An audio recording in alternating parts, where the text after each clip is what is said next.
But Yeah. I'm gonna end us with my thought, because we are over the hour, but Yeah.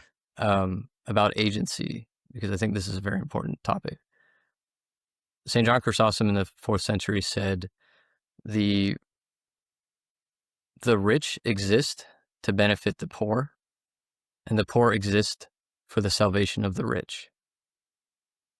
Right? So the agency of the rich to offer what God has blessed them with to those who are without is a salvific act, right? To voluntarily use your own wealth to help the poor is what earns that person's salvation. And Christ said, the poor you will always have with you. And I find it fascinating that through not just politics and government programs, but through technology, humanity is like trying to eliminate poverty, right? Eliminate hunger, or even like, what do the Democrats say? Eat the rich, right? And all those concepts to me is like totally taking out the agency and the potential for salvation that God gives us as a choice, right? They're taking away the choice. Eat the rich. I'm going to take your money and I'm going to give it to the poor guy. I'm not going to allow you to, through a transformational act of love and charity, by the grace of God, to voluntarily give your blessings to the poor. I'm going to take it from you and give it to them, and I'm going to pretend that I'm doing a good thing. Right. So, Yeah. like we That's right. said, love of free will and love go hand in hand.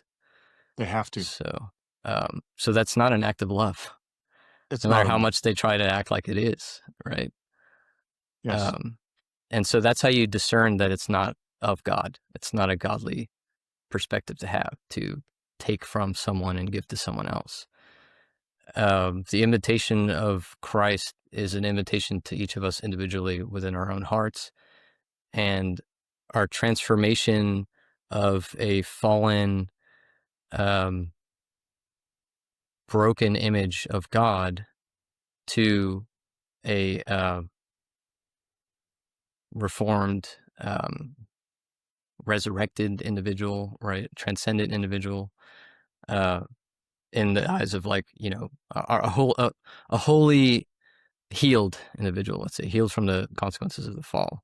In order to do that, we have to have the agency to be able to love our neighbor, uh,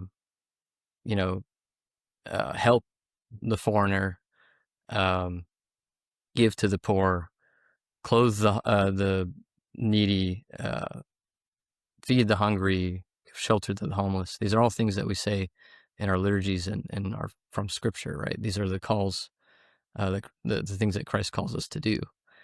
So for the state to take that away from us it's a demonic thing at the end of the day. Even Yes. if it, potentially does some good, even though ultimately through corruption and through, again, humans being humans who aren't transformed through Christ, you know, government takes $10 million of taxes and maybe 500,000 of it goes to helping the poor. And then the rest goes to lining the pockets of corrupt individuals. So Yes. anyways, not to go on a tangent, but, I just wanted to end with that thought that, you know, um, we are called to make the choice to the Beatitudes, Yes. right? And for that choice to be made for us by force is depriving us of the opportunity of salvation. Yes. And who is it that wants to deprive us of salvation? Yes. Satan.